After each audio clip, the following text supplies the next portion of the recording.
Hey, y'all remember when I used to tell prison stories? Gladiator gang, you on deck, baby. Let's go.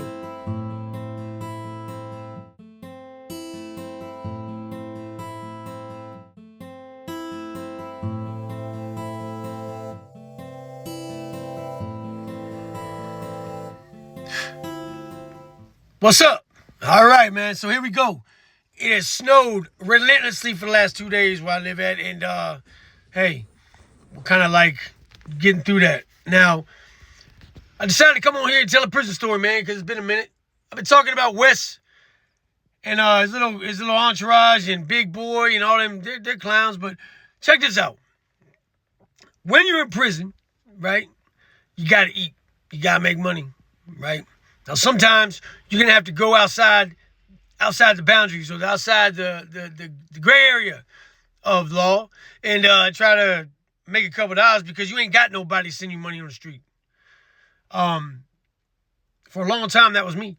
You know, for many, many, many moons, I got it off the roof. Now, I tell you, I've done everything to bring in money, to bring in revenue. As far as breaking the law, I'm not gonna specify certain things because then I incriminate myself. But yeah, man, I've broken some laws, and I've known a lot of people that have broken some laws, right? And I'm gonna be honest with you, the juice ain't always worth the squeeze. Yeah, man, you might be prison rich for a while, but then you're going to get to a point where you're starting to get paranoid. You start to get paranoid of the people around you. You start getting paranoid of the cops. You start getting paranoid of your enemies. People that, you know, when you're getting a sack in, or you're, got a roller, which roller is a CO or somebody that works there at the prison that's going to bring in stuff for you. It's an easier route.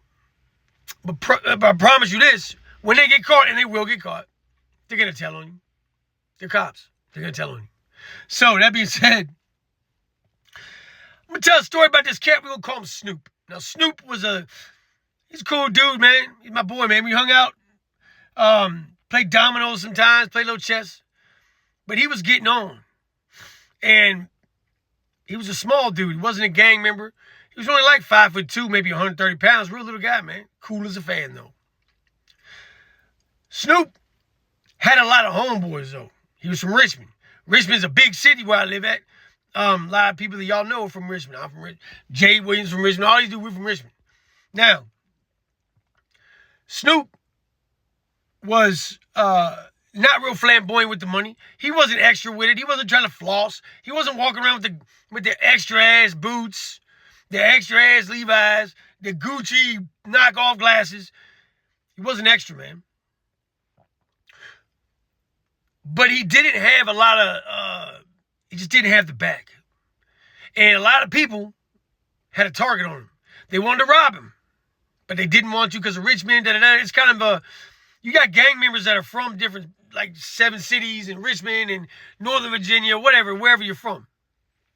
Now, when you're dealing with that, like gangs can go to war, but they're also going to go to war with or have each other's back through certain cities. It's a real complex way of doing politics, I guess. It's kind of stupid. But I just figure every man just rep what you rep, dude. Stop trying to mix it all up. But anyway, he started getting to a point where he was making a lot of money. Like a lot of money. Like putting your kids through school money. And people wanted in. People definitely wanted in. I can't really remember exactly how it started, but I remember that it was a certain organization that kind of ran down on Snoop. And Snoop was like, look, man, you know, I ain't, the baddest dude in the world, but I ain't no punk. You're not going to take my shit. So they said, well, you're going to pay up, da-da-da-da-da. You know how it goes, the back and forth, right? Now, we're on Rec Yard one day, and Snoop, he would go over to the visit, get the pack, whatever, and then he would come back and he would break down in the cell. Well, this particular day, we were on the yard because there was something going on in the pod. Now, when he came back, he was going to go straight to the cell. He had to come on the yard. Now, if you have young children watching, this will be the time to maybe tell them to go make some popcorn. The COs let him walk through the gates, whatever, right? So he comes on the yard. I'm like, what's up, Snoop? Boom, I dap him up. What's going on? I say, you get on? I was like, yeah. I was like, damn, I'm trying to get on too. You know what I mean? Like, you know, treat me like a white boy. Show me what's up, right? So he's kind of smiles. All right. He wasn't going to be real talkative at that time because at that time he's walking around with a large amount of narcotics and extra time in his asshole. So what he's doing is trying to suck a duck. He's trying to and he knew he had a target on his back. So he does a lap, comes back around over by the bleachers, and that's where they pull down on him. They run down on him over by the softball cages. They got softball in prison, and when you come around the corners, there'll be a big cage, like what do they call it, the bat catcher cage or whatever. So they catch him right there. There's a little dugout area where they have boxes of bats and gloves and stuff for us to use. They put it up in the winter. It comes back out in the spring. He gets caught right there by about 4 gang members. I'm not gonna specify the gang. Don't want those problems. But they literally put this boy up on the gate, on the fence, pull his pants down in front of everybody on the yard, and commenced to going inside of his asshole and taking the pack out. Bare hands.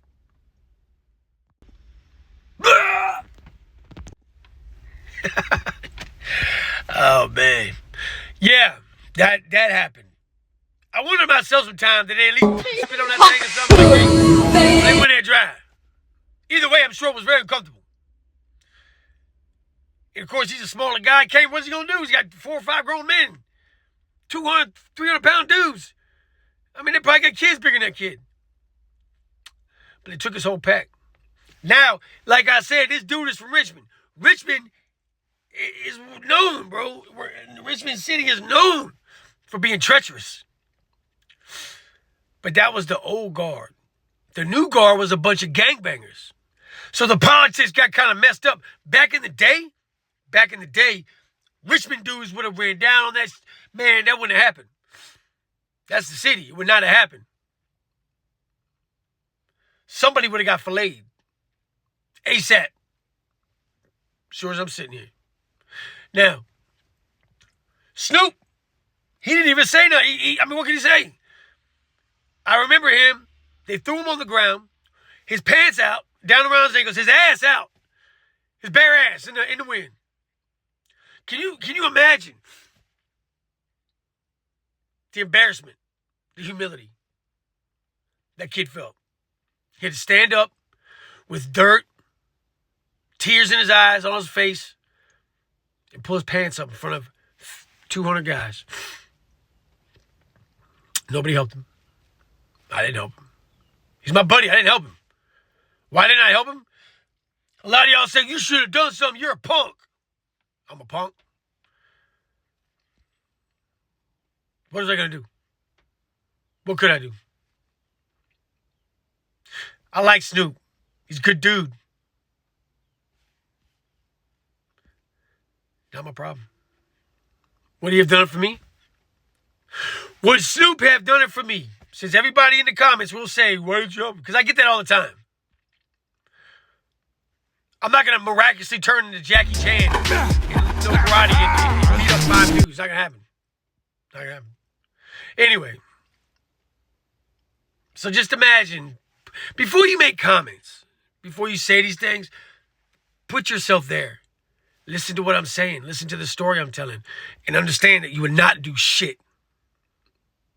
Most of y'all wouldn't even be able to get on the phone.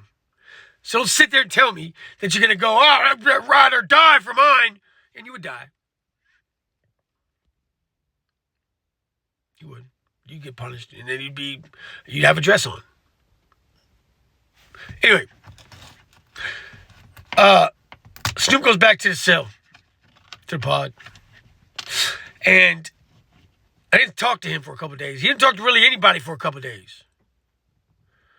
You know, he was just very, quiet. And that's the sound of silence. My bad, man. Snoop, I love you, dog. My bad, man. Anyway, man, a little time goes by, man, and things are going back to protocol, man. Like me and Snoop are still. I talk to him a little bit here and there. I didn't really bring that up because it ain't really something you bring up, man. If I wouldn't want to talk about it if it was me. If I just had it happen to me, I wouldn't want to sit around the table and be like, "Hey, y'all, remember that one day when like they took something out of my butt?" And he didn't either. That being said, like he's a nice guy. He's a quiet guy. He's a child of a humble dude. He didn't want violence. He didn't want it. But that's what comes with the game, guys. That's what comes along with the game. It's part of it. So you might not want trouble. You might not want the smoke. Hey, I'm just trying to do my time and go home. Whether you shouldn't have been going over to the VI and getting thousands of dollars worth of dope, bringing it back and selling to everybody in front of people who are starving. Because that's what comes with it, man. You got to hire protection or something. You got to do something. You got to do something. Because you are not going to make it on your own. Facts. Big facts. So, I think his pockets, man, started feeling it. You go from making thousands of dollars to making zero money. So he went back down to the VI and he was getting on again. But what he did was he was paying another gang a little bit of money to basically be distribution for him. One of his family members was one of the big homies for this other organization. Smaller organization, but they had a few guys. Unfortunately for them and Snoop, the organization that had originally done it was the largest. Put two and two together. He gets by with it a few times. But people start to know, people start to talk. People within the other organization, his homeboys or his cousin's organization, whatever it was, had mouths. They were talking. Some of them weren't satisfied with the money they were making. They wanted more. So what they do? Some old snake shit. That's what they did. They went and basically divulged everything to this large organization for a cut of whatever they get, but they were never going to get. How much of a moron are you? Then you want to profess your undying loyalty to these guys now. But me being an organizational member myself, I'd have been like, yeah, sure. And then I would have thrown you to the wolves because you're a disloyal piece of shit. And there was no way in hell I would accept you into any organization I had when I just watched you completely fuck over your whole family. Whatever.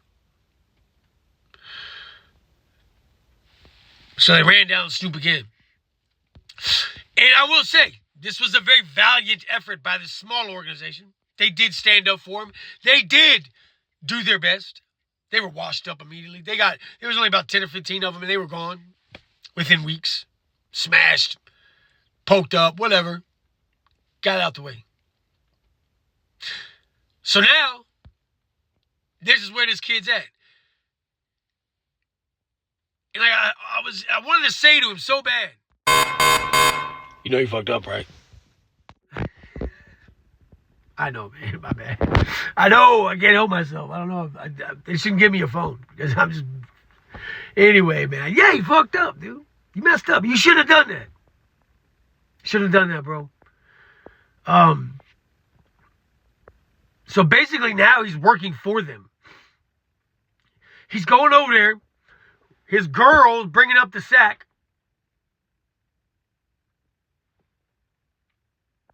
Risking her freedom, their kids, all that stuff. He's getting it, bringing it over, and literally giving 90% of it to this gang. Keeping a little bit, keeping some soups in his box, and some coffee and shit. I know it. I know it. I know it. I know it. Yeah. Wish I would. This went on for a while, though, man. It went on for a while. And I would love to be able to sit here and say this story had a happy ending, but it did not. Do they ever? No. So, I guess Snoop started getting kind of tired of it. I'm sure he was tired of it from the beginning, but I guess he was building up the courage. He was going to make a move. He was going to do something. What he was going to do, I have no idea. The only thing he should have done is literally checked off that yard and went to another institution, which would have found him, but they probably would have put him on a lower level, and he could have just probably slid by. Goes down like that. He might have had to fight one or two, but why, dude? Why? Because he's taking care of his girl and his kid from prison. A lot of guys are doing that. A lot of guys do that. And unfortunately, it's the only option they have. We're still men. We still have families. We still have kids. Christmas comes around, birthdays, rent, utilities, all the things. What do you do? 35 cents an hour at the prison laundry is not going to pay for little Johnny's school shoes. 35 cents an hour is not going to pay for Becky's light bill. It's not. And if you want to keep your girl and your kid around, you better come up with some bread. It's the fact. It's like that out here. Imagine what it's like in prison. Separated, taken away from your family. You'll do anything. Not anything. No diddy, guys. But for real. And that's where he was at. So, boom, here we are. Chow Hall, where it goes down, baby. About to go down. Bro, I swear to God, it's the last one. That's the last one, my bad. So, Snoop goes up to the Chow Hall one day. He's just normal. He's walking around normal. Well, this other guy, the big homie from the organization, he's basically been funding for the last 3 months, pulls up on him. Very, very hostile and aggressive. You got my money? Do I got your money? Do I got your money? That's what Snoop said. Do I got your money? He said, yeah, I got your money. I'll be over there in a minute. God's standing around because he was in the chow line. He pulled up on him in the chow line. I looked at Snoop. I said, man, you in a pickle, dog. He looked back over me and he goes, you will, he said, yeah. He said, but you ain't never going to beat me in chess.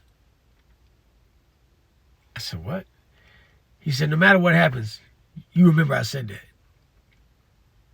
I said, okay. Chess champion, whatever. Andrew Tate, fuck out of here. Gets his tray. Stops over by the thing was like a juice dispenser. You hit it, it's like, get your little juice. He puts his tray down. Gets the juice, takes a big drink of juice. Puts the cup down. Walks right over to where that boy's sitting in front of all his homeboys and puts about a 3.5-inch blade in the side of his neck about 6-7 times.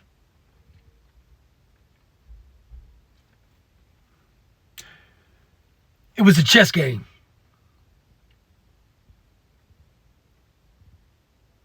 He was playing chess. He couldn't jump the king like checkers. He couldn't boom, boom, boom like checkers. He had to sacrifice a little bit to get the king. And he did. Now, what do you think the king's boys did when he did that? Not a damn thing.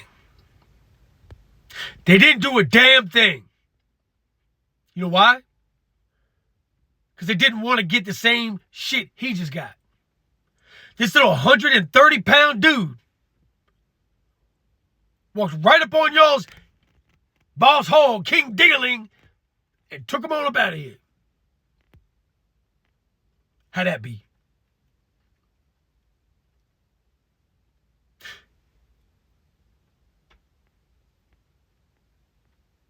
Life's a chess game. You might be king for a while, but eventually it'll be a pawn that takes you out. Stay sucker free, y'all. Much love to the Gladiator Gang. Salute to all the A1s from day ones. And as always, stay up, stay out, stay sucker free, baby. Let's go.